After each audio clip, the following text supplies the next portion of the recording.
yaitu dari sentuhan selain suaminya. Artinya perempuan itu mengkhususkan dirinya hanya untuk suami saja, tidak disilih-silihno pada orang lain, ya. Maka nanti di hari kiamat akan dipanggil oleh malaikat, dan malaikat berkata begini, masuklah kamu wahai perempuan dalam surga dari pintu mana saja yang kau suka. Dari pintu mana saja yang kau suka. Hadis ini secara utuh memberi tahu pada kita, terutama pada perempuan, bahwa kuncinya masuk surga bagi perempuan itu ada 4. 4 ini kalau benar dijamin surga. Yang jamin Rasulullah ini, bukan saya. Yang pertama, aqamat khamsaha, salate apik. Loro, posone bener. 3, manut bojone, lek jek duwe bojo. Yang keempat, awake dijogo sangka hal-hal yang tidak dibenarkan oleh syariat. Maka di akhirat nanti akan dipanggil oleh malaikat, wis pilihan kae swarga kae, pilihan dia sing mbok pilih. Itu kata Rasul. Mari kita pada kesempatan ini mencoba mengkaji dan mempelajari hadis ini.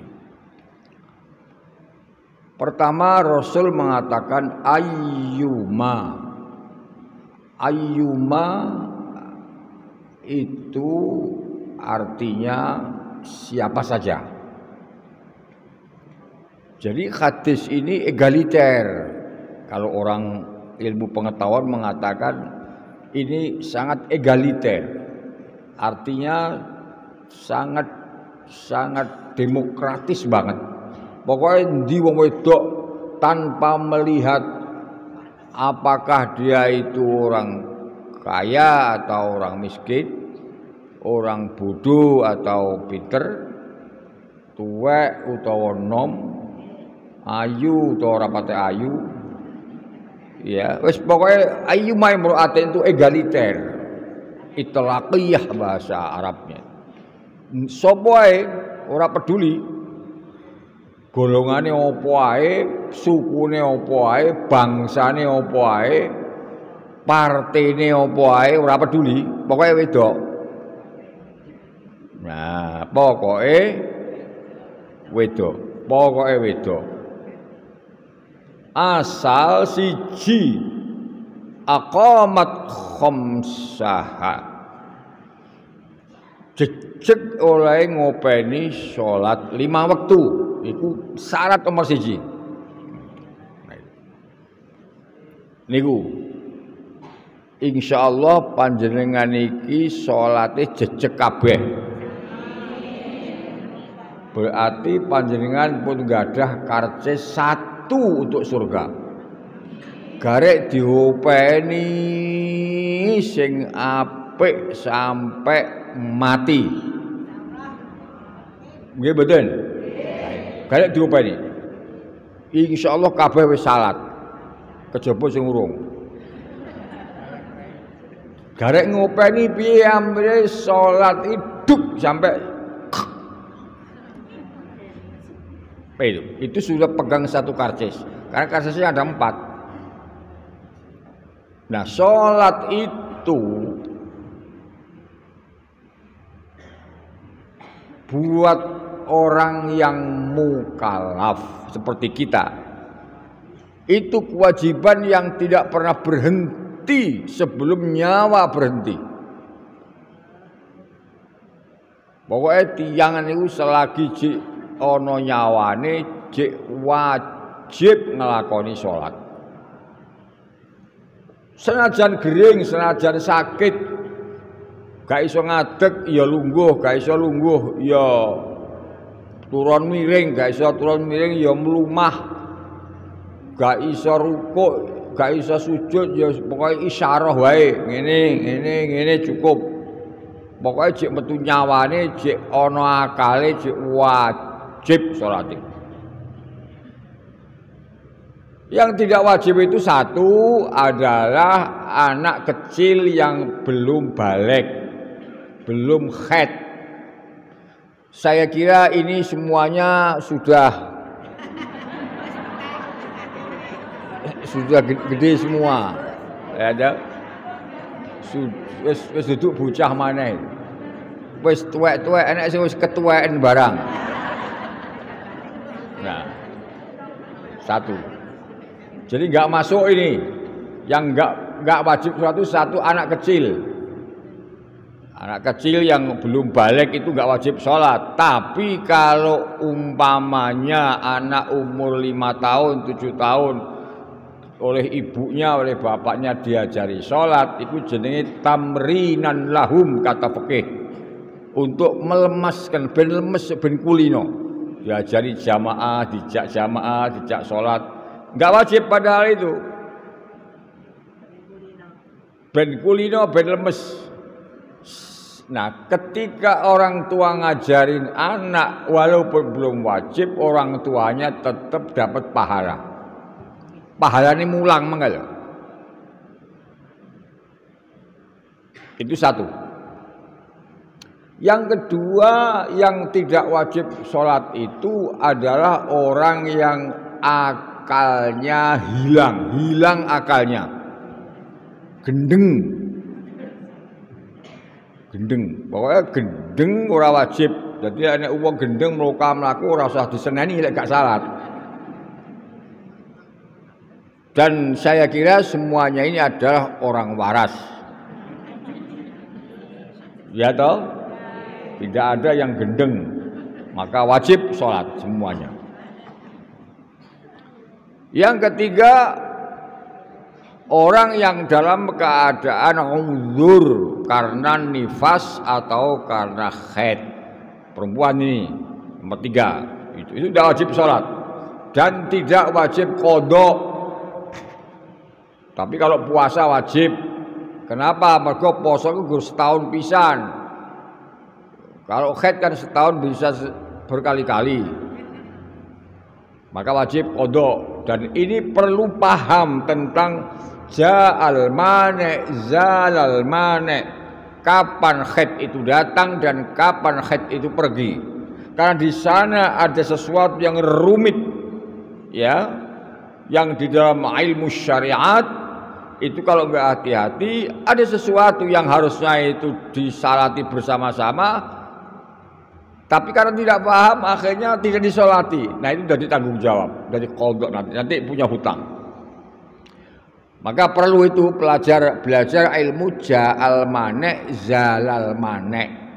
Ja'a wis teko opal mane ukhet. Kapan tekone jam pira, wektune wis lagi sak pira lan wis entek borong, itu perlu diketahui. Wa zalal mane, zala itu hilang, pergi. Opal mane ukhet.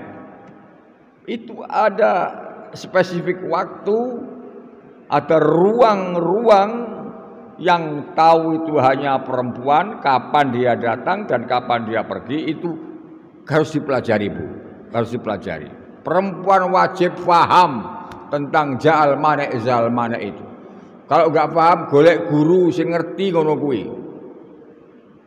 Perempuan wajib paham. Kalau perempuan enggak paham, suaminya paham. Itu sudah bejo.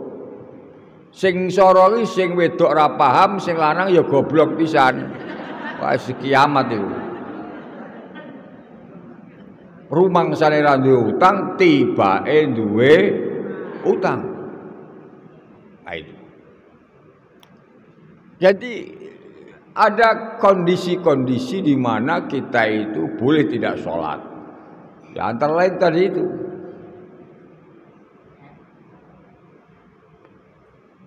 Bapak, Ibu, dan saudara sekalian yang saya muliakan, sholat itu adalah alat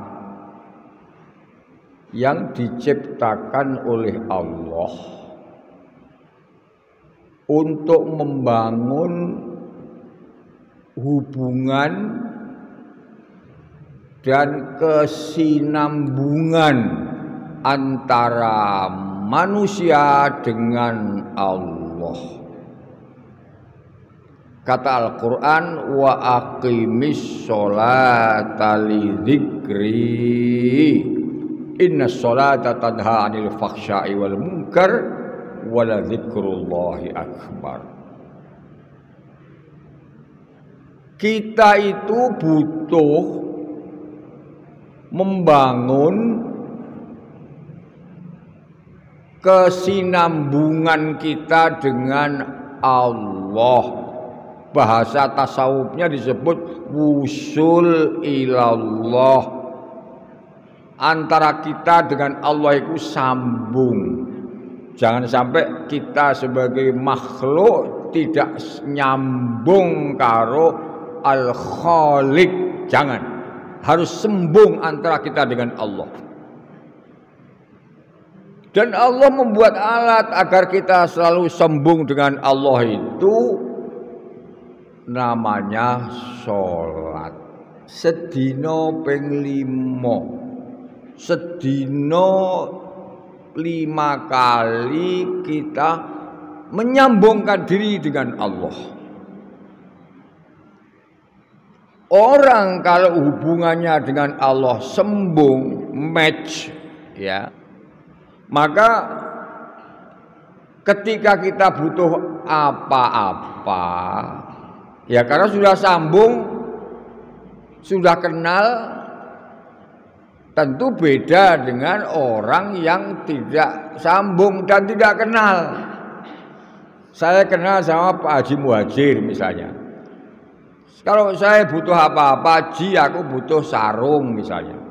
Itu gampang saja, cuma lewat telepon. Nanti dikirimi sarung, regane piro, tak kirimi lewat rekeningnya piro, enak kan karena sambung. Tapi kalau tidak sambung ya repot. Sama dengan kita ini punya hubungan dengan Allah. Apa kebutuhan kita? Karena Allah sudah membuka pintu. Karena Allah sudah membuka pintu. Apa kata Allah? Wa idza sa'alaka 'ibadi 'anni fa inni qarib ujibu da'watad da'i idza da'ani falyastajibu li wal yu'minu bi la'allahum yarshudun. Muhammad, kalau umatmu tanya apakah saya dekat, apakah jauh, jawaban fa inni qarib, sesungguhnya aku dekat sekali dengan hambaku. Bahkan hadis mengatakan aqrabu min hablil warid, lebih dekat daripada urat leher. Oleh karena itu fastajibuli, jalu'o yang aku, jalu'o yang aku.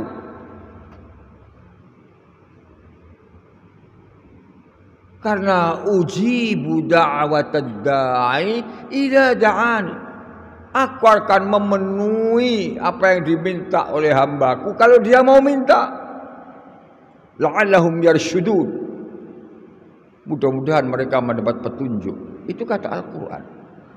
Jadi Allah itu membuka pintu, disebut dengan pintu rahmat, dibuka oleh Allah. Disebut dengan pintu taubat, dibuka oleh Allah. Ada syair yang mengatakan la tas'alan nabani adama hajatan wasalil ladzi abwabuhu la tughlaqu la tas'alanna bani adama hajatan wasalil ladzi abwabuhu la tughlaqu. Jangan kau minta-minta kepada hamba Allah kecuali untuk kepentingan kemaslahatan banyak orang. Tapi mintalah kepada Allah yang pintunya tidak pernah dikunci. Ini lho para saudara.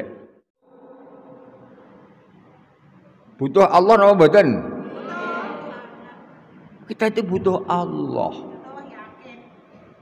Nah, karena itu mesti dibangun. Caranya bangun piye? Salatnya didandani sing apik.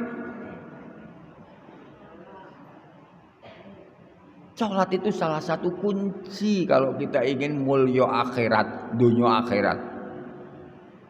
Dan apa sih beratnya salat? Ora usah modal. Masa bayar salat? Enggak bayar kan? Kalau mau nonton bioskop bayar. Ya, mau masuk tempat rekreasi bayar. Mau masuk kebun binatang, delok macan, delok ulo, delok gajah, delok bedes, bayar. Ngaji ini ora bayar.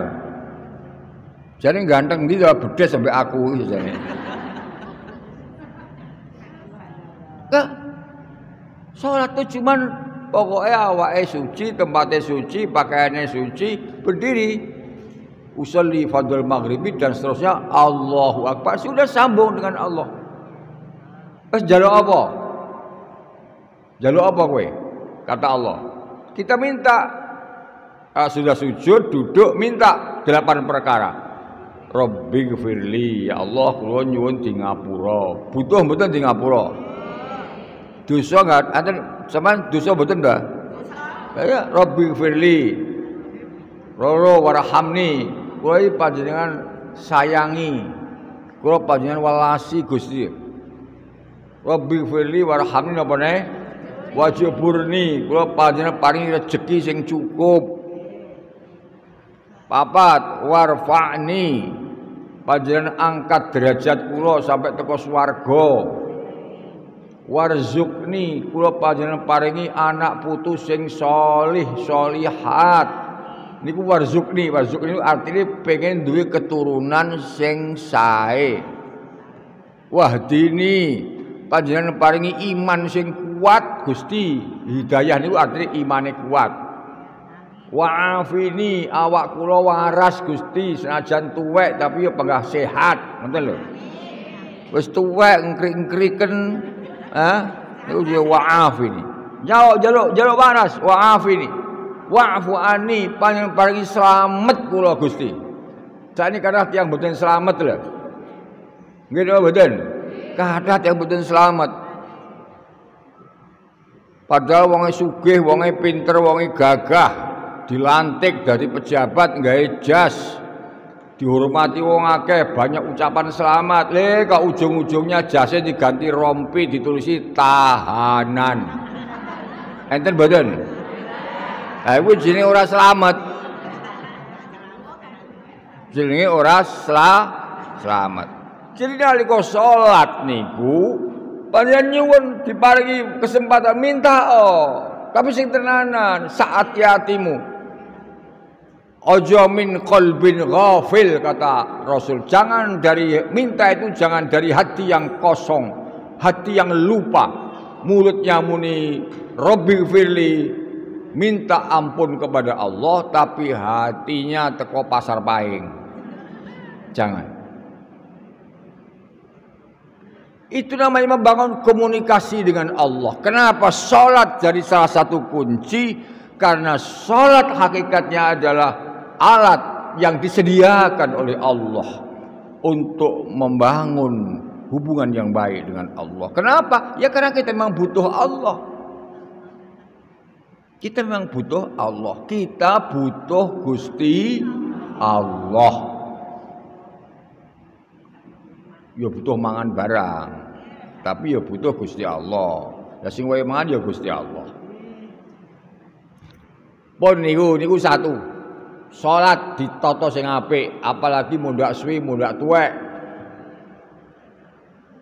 Ora ana sing mundak suwi, mundak enom, mundak suwi, mundak tuwek.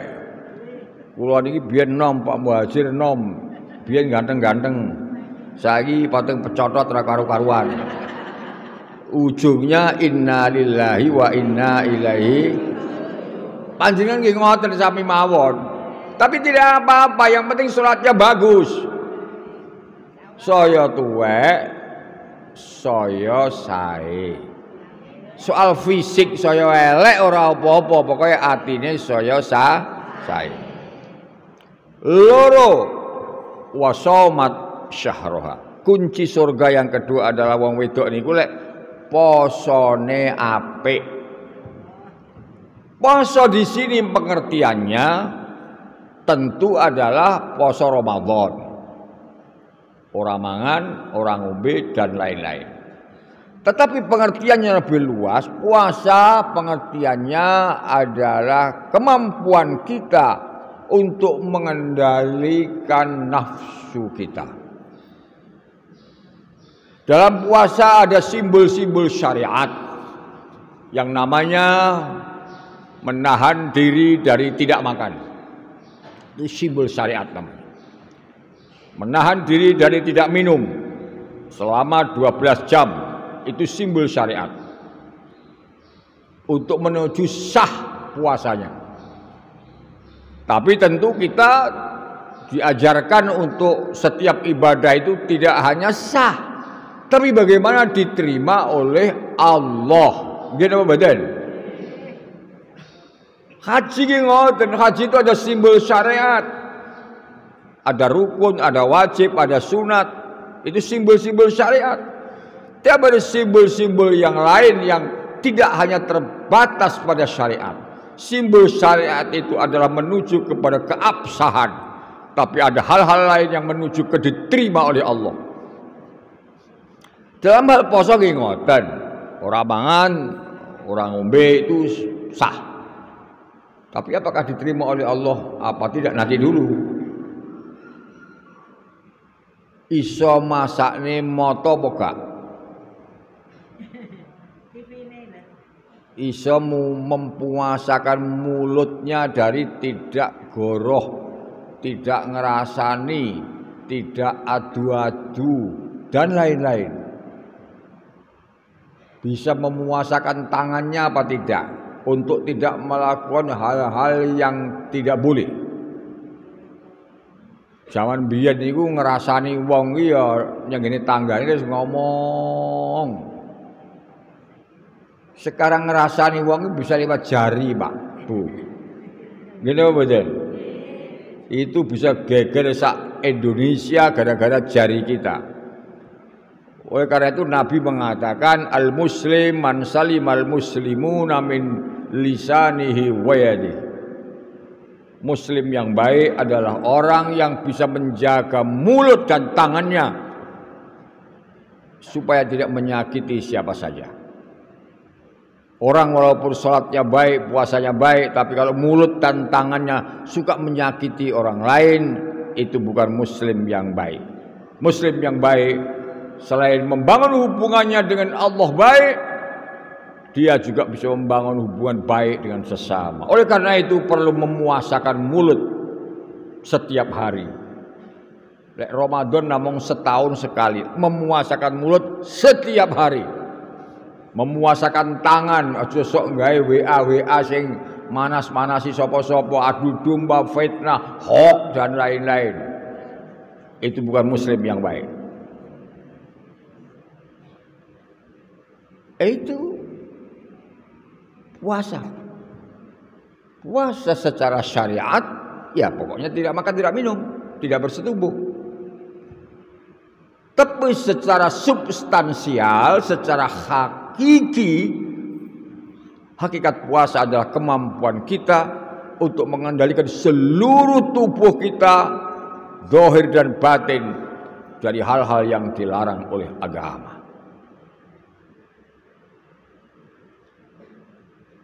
Jangan jadi orang karena mulutnya, karena tangannya membuat kegaduhan di tengah-tengah masyarakat, membuat goncangan sosial di tengah-tengah masyarakat, apalagi sampai mensesat-sesatkan sesama muslim, sampai mengkafir-kafirkan sesama muslim, membid'ah-bid'ahkan secara muslim. Jangan. Kita ini belum tentu di mata Allah. Jangan menganggap bahwa dia yang paling surgawi, yang lain nerakawi semua. Jangan. Jaga itu. Berarti nggak bisa puasa. Orang yang puasa adalah orang yang tidak membuat orang lain terganggu atas ucapan dan perbuatannya. Ini jadi poso niku aja dibatasi pokok ora mangan, pokok ora ngombe, gur setahun pisan. Lah penak lek gur ngono tok. Sing abot niku poso bendina. Aja sampe awake dhewe nglarakne wong liya, aja goroh, aja ngrasani, aja ngapusi. Terutama aja ngantek ngapusi bojone dan lain-lain. Itu yang berat, poso yang bendino niku sing abot.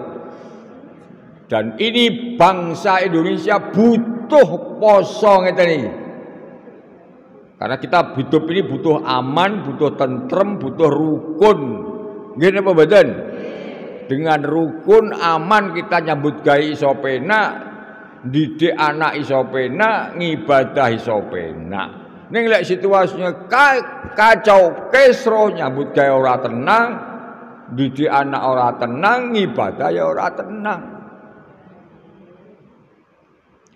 3 kata Nabi, wa ata'at zaujaha. Wong wedok kuwi lek duwe bojo kudu manut karo suaminya.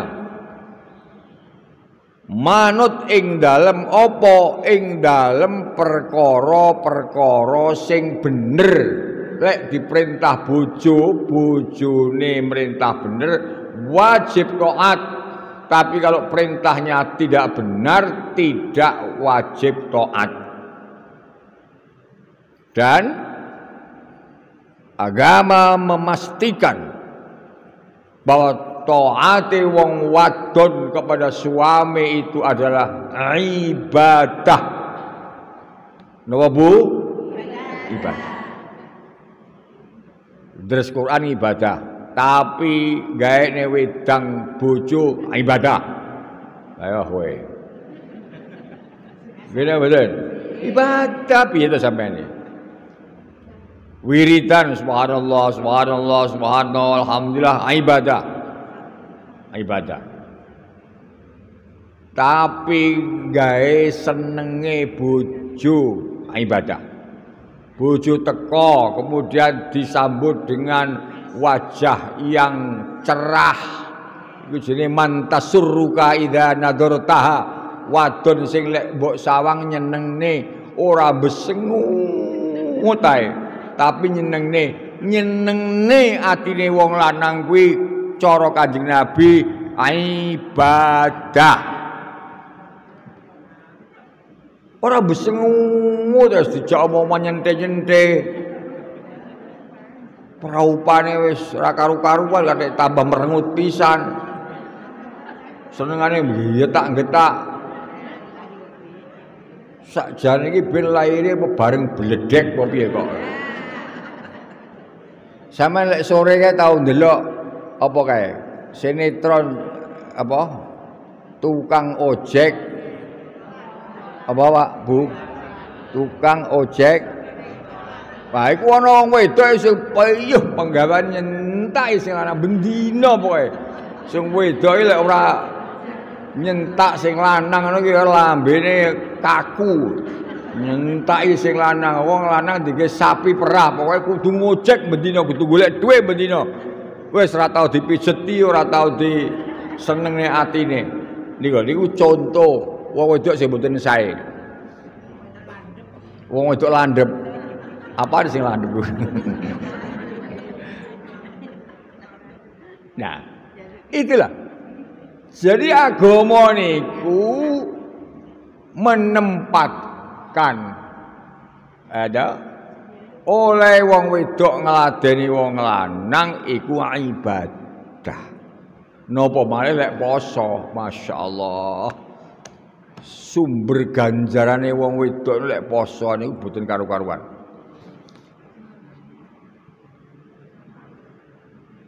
Sebab napa? Sebab ngempeti nafsu lebih banyak perempuan dari laki-laki. Bar beduk masak, masaknya goreng tempe mambu pengen diempet. Goreng pedo mambu diempet. Goreng pitik mambu diempet. Goreng terasi ora trimo ngamboni awake sak tangga-tanggane mambu kabeh diempet. Ngempet niku ganjaran lebu panjenengan pripun ta? Engko terus dinggih buka sak keluarga. Oleh gawe buka niku nambahi ganjarane wong wedok. Saestu. Engko urung bengi. Bengi sing lanang digugah. Ya.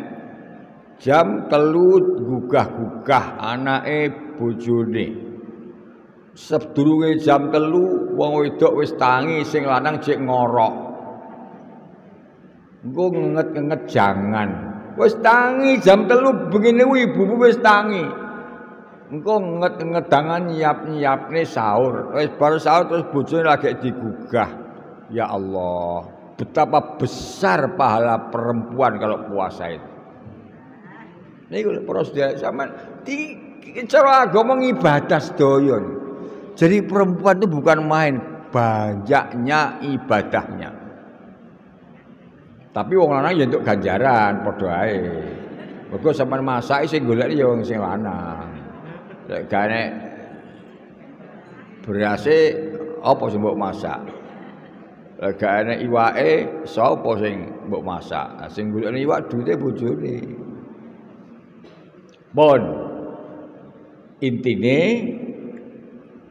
nurut suami untuk sesuatu yang benar itu menjadi salah satu kunci surganya perempuan.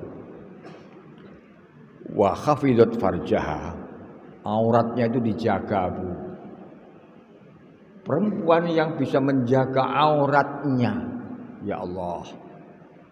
Aurat perempuan itu sekabehane tubuh ilal wajha wal kaffain, kecuali wajah dan epek-epek di dalam sholat. Kalau di luar sholat semuanya ini adalah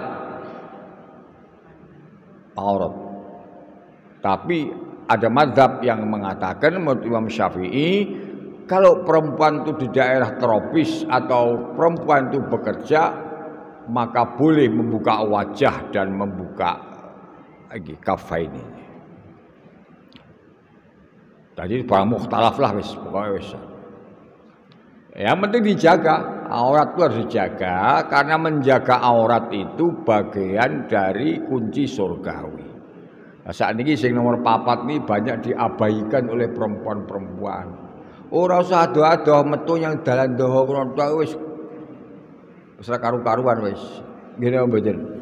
Nah, apalagi kehidupan selebriti. Selebriti itu masih banyak. Kalau sekarang alhamdulillah banyaklah artis-artis yang sudah mulai berhijab itu sudah banyak. Tapi yang tidak berhijab, yang apa namanya itu gaya hidupnya itu, yang lifestyle-nya itu masih buka-bukaan ya masih banyak. Gini apa betul? Masih banyak. Nyanyi yang dhuwur panggung disawang wong akeh, jingkrak-jingkrak urate dibuka. Dibuka brak urate sing ditutupi nggo ibu kotane tok. Sing dibuka kabeh kejaba Masjidil Aqsa. Masjid Setara Gedhong, masjid jamek dibukai kabeh. Enten mboten niku? Ayo. Kita doakan mudah-mudahan nanti pada saatnya sadar, tobat. Hadirin sedaya ingkang kula mulyakaken, ibu-ibu, marilah 4 hal ini kita perbaiki. Gak usah reno-reno. Dandani papat niki semakin baik. Itu kata Rasul sudah cukup bagi perempuan untuk nanti jadi perempuan-perempuan surga. Salate sing apik, jogone nafsu sing apik, lek ngladeni bojo sing apik. Lah lek kula mboten gadah bojo pripun ya dongakno setiap wektu bojomu kuwi. Tandane sampean gati karo bojo, welas karo bojo kuwi lek bojone wis mati, pendak bar salat ya didongakne, diwacane Fatihah. Begitu. Aja kok bingung golek ganti. Ya golek ganti ya ora apa-apa. Ndak apa-apa, golek ganti ora apa-apa, jenenge ban serep ya nek ban anu barang. Tapi tetep umpamane wis nek gantine bojo sing lawas ya tetep dikirimi Fatihah, tetep dikirimi donga. Lek duwe dhuwit dislameti gak apa-apa. Slametan nyameti wong mati niku hadise sahih, manfaat. Ada sahabat tanya kepada Rasul, "Ya Rasulullah, inna ummi uftulitat wa inni uraha law takallamat tasaddaqat. Afa atasaddaqu anha ya Rasulullah?" Qala na'am. Ada seorang sahabat sowan kepada Rasul, tanya, "Kanjeng Rasul, ibu kula niku wafat. Lan kula yakin andai kata ibu saya itu hidup, beliau sedekah karena memang senengane ibu kula niku sedekah. Saniki mati ibu kula niku. Pertanyaannya, apa atasaddaqu anha ya Rasul? Umpami kula niku sedekah, kula tujokne kangge ibu kula, nyampe mboten? Jawab Kanjeng Nabi, "Naam." Naami cara wong Kediri maknane piye? Berapa? Iya, iya apa? Iya nyampe. Kanjeng Nabi loh yang mengatakan nyampe. Jadi panjenengan sedekah walau tamrotan kata Rasul, walau hanya sebiji kurma diwehne bocah yatim utawa ya gak yatim ya apa-apa. Niat ingsun sedekah ganjarane kangge bapakku, kangge ibuku, kangge suamiku, kangge dulurku, teko. Apalagi kalau banyak. Nah itu jenenge gati. Wong ki aja gati nalika jek urip tok. Nalika wis mati ya kudu gati. Lek awake dhewe gati karo wong sing wis mati, genten awake dhewe besok ya digateni karo sing urip. Sekarang pertanyaannya, bejeng yen sedo butuh digateni apa disyukur-syukurne? Pripun Bu? Panjenengan pengen digateni apa didek-idek? Syukur modiar kowe. Ya kita ingin digateni dong. Anake gati, mantune gati, nada? Dulur-dulure gati. Nah, tandane gati ki apa gelem dongane, anak gelem dongane, dulur gelem dongane, gelem menziarahi, itu namanya gati. Ya sampean gati karo wong mati, sampean mati genten digateni sing urip ngoten. Jare Gusti Allah, jare Kanjeng Nabi, man lam yashkurin nas lam yashkurillah. Orang yang tidak pandai berterima kasih kepada orang itu tidak berterima kasih kepada Tuhan. Apa tandanya kita berterima kasih kepada suami? Ya kita gateni bojone awake dhewe senajan wis mati. Apa tandanya kita bersyukur kepada orang tua? Ya kita gateni orang tua kita walaupun dia sudah wafat. Gateni wong mati itu berarti syukur kepada orang tua, syukur kepada suami, dan syukur itu perintah Allah. Nggih apa mboten? Syukur itu perintah Allah. Mekaten para sedherek ingkang saged kula aturaken, monggo sak saged-sagede sebisa-bisanya kita semakin hari semakin meningkat. Apalagi ini bulan Dzulhijjah. Kalau tidak salah besok tanggal 1 itu sudah masuk bulan Dzulhijjah. Nah, Kanjeng Nabi dawuh sapa sing poso ing dalam awali bulan Dzulhijjah bisa saja mulai besok sampai tanggal 9, bisa saja tanggal 8 sampai tanggal 9 saja, 2 hari saja, maka kata Rasul itu seperti orang puasa sunnah selama 2 tahun. Dan dosa-dosa kecilnya diampuni oleh Allah selama 2 tahun. Enggak ada dosa betul sampean? Alhamdulillah. Nah, ini ada alat yang diberikan Allah untuk wakaffir 'anna sayyi'atina. Teng Quran wonten ayat Rabbana waghfir lana dzunubana wa kaffir 'anna sayyi'atina. Ayatnya apa? Panjenengan busek dosa-dosa kula Gusti. Ngoten. Lah niku ana alat nggih nyetip dosa niku. Antaranya apa? Ya sesuk kuwi lho. Sesuk kok sampean poso besar, niat ingsun poso besar ora iso cara Arab ya cara gedhong. Niat ingsun poso besar. 1 2 3 4 5 6 7 9 wis sang dina.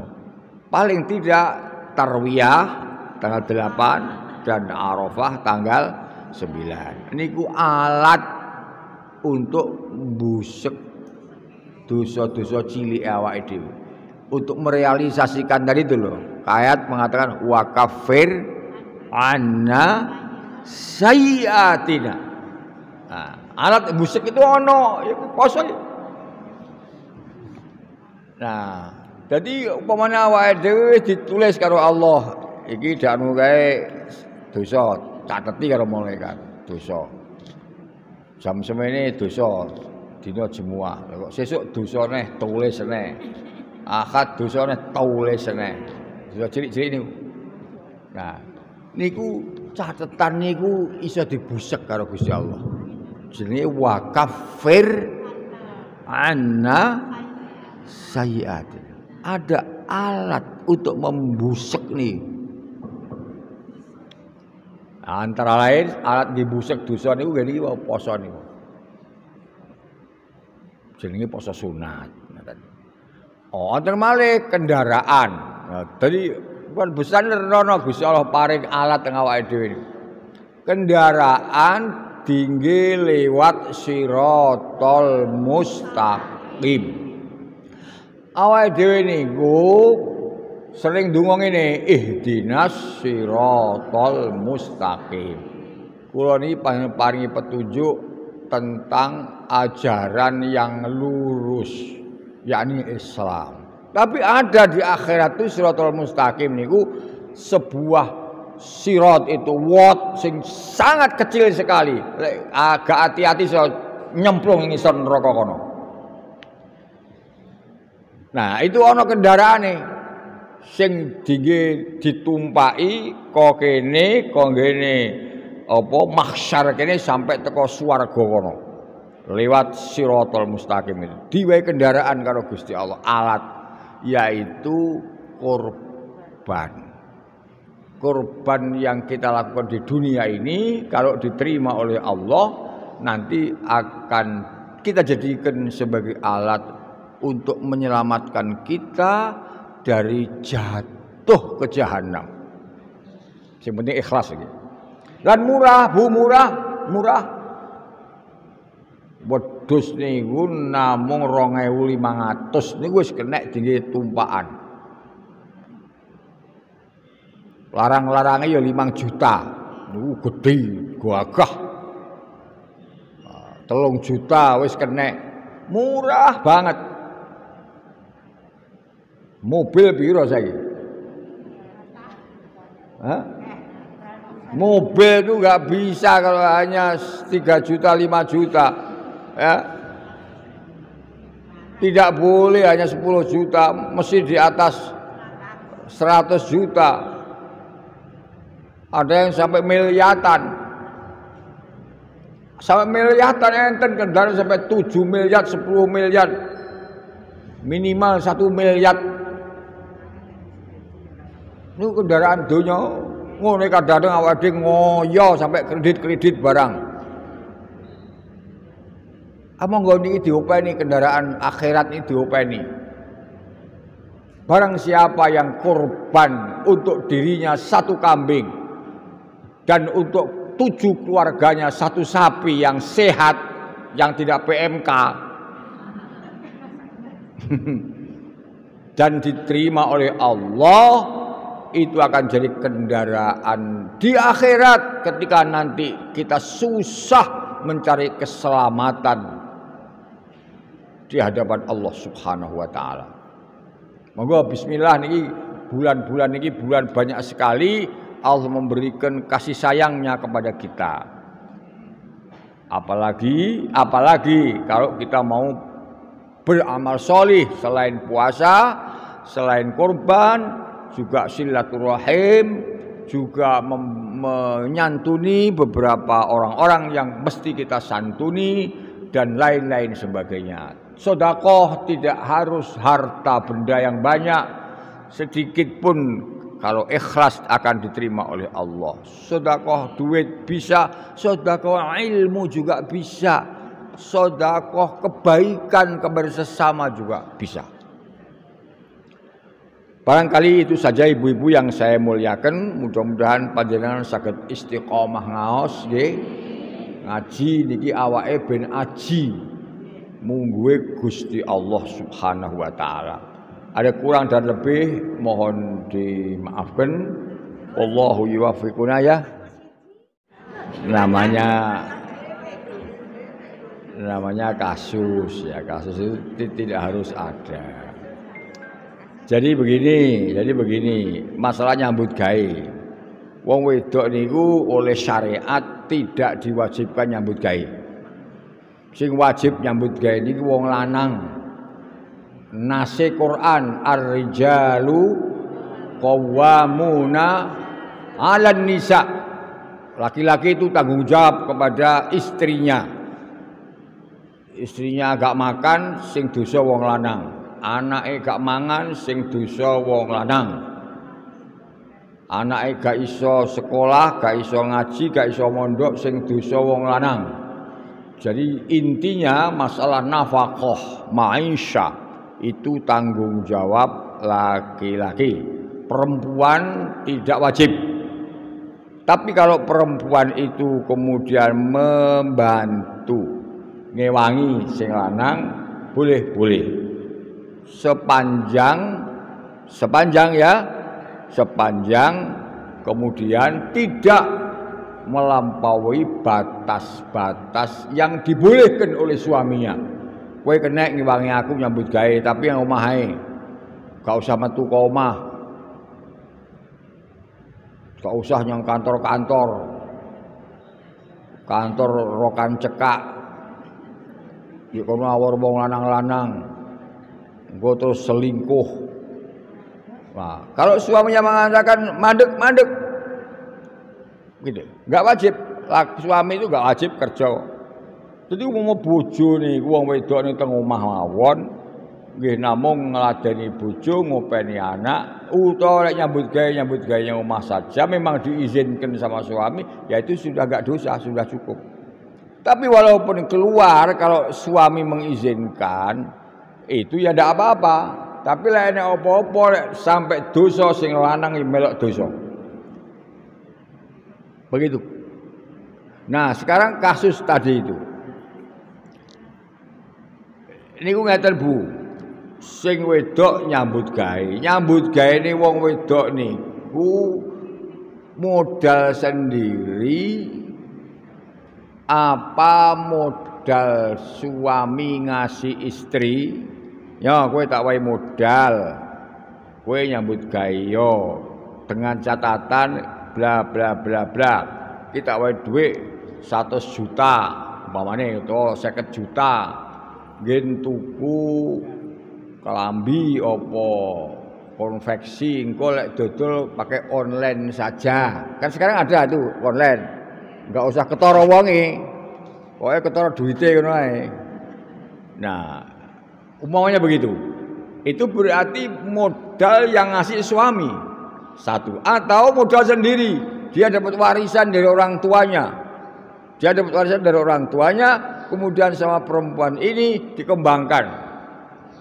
Ditukokne apa, kemudian jadi berbanyak-banyak. Nah, lihat dulu, kalau memang uang itu modal kerjanya dari suami, maka kalau akan mengeluarkan mesti seizin suami kan. Tapi tetap apike yo izin karo suami. Tapi suami dalam kasus ini tidak boleh melarang. Tidak boleh melarang.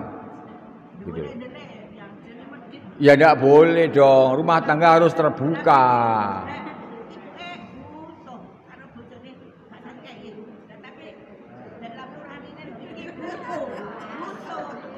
Jadi begitu, rumah tangga itu nggak boleh selindrutan. Rumah tangga harus terbuka, gitu. Apa yang dilakukan suami, istri tahu. Apa yang dilakukan istri, suami tahu. Tidak apa-apa. Ngoten nggih.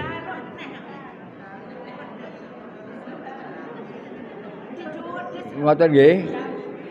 Jadi prinsipnya seperti itu. Kalau hartanya sendiri mau dikasihkan kepada siapa saja, apa kepada orang tuanya atau kepada orang lain, namanya sedekah. Itu boleh. Ya. Dan suami tidak boleh melarang. Wong kuwi harta istrinya sendiri. Hasil dari usahanya sendiri, nggak boleh melarang. Kalau suami ngengkel melarang, panjenengan boleh tidak nurut. Tetapi tetap sebaiknya keluarga itu terbuka. Jangan ada selintrutan. Itu nanti jadi musibah nanti. Gitu. Paham nggih? Nggih. Digawe gampang mawon, Syukur kalau begini. Wis padha antarodin, bahasa agama itu antarodin. Wis Dik, senajan iki biyen modale kok aku kabeh. Tapi lek kowe arepe sedekah, pokoke ora melebihi qadril hajah, monggo 500.000 misalnya. Umpamanya ya. Itu duite entuke gur 500.000. Dia tidak usah sedekah. Karena apa? Habis 500.000 ini untuk keluarga. Qadril hajah itu kebutuhan pokok. Orang itu boleh mengeluarkan sedekah. Dan sedekah terbaik itu memang kepada kedua orang tuanya. Wa yas'alunaka madza tunfiqun qul ma anfaqtum min khairin falil walidain. Nomor 1. Sedekah terbaik itu kepada bapak ibunya, itu terbaik. Falil walidain wal aqrabin, dan saudara-saudara terdekat. Baru yang ketiga wal yatama, anak yatim. Baru yang keempat wal masakin. Baru yang kelima wabnis sabil. Aja sampe awake dhewe ngopeni wong fakir, wong miskin, bapake karo mboke tele-tele ra diopeni, enggak boleh. Tapi ngetokne sedekah untuk siapa saja itu kalau tidak boleh melebihi batas qadril hajah, kebutuhan pokok sehari-hari. Ya termasuk kayak korban itu tadi. Niku sunah panjenengan kalau ada uang lebih, baik itu nyelengi pendak dino, pendak ulan atau memang madel ono. Kalau memang tidak ada wong dipangan ora ono korban, enggak wajib. Ojone kok korban zakat fitrah niku lho mboten wajib. Kalau memang tidak cukup, malah wong kaya ngono kuwi malah kudu dizakati gitu. Cekap nggih? Cekap. Matur nuwun wonten langkung kirangipun langkung nyuwun ngapunten ingkang kathah. Mugi-mugi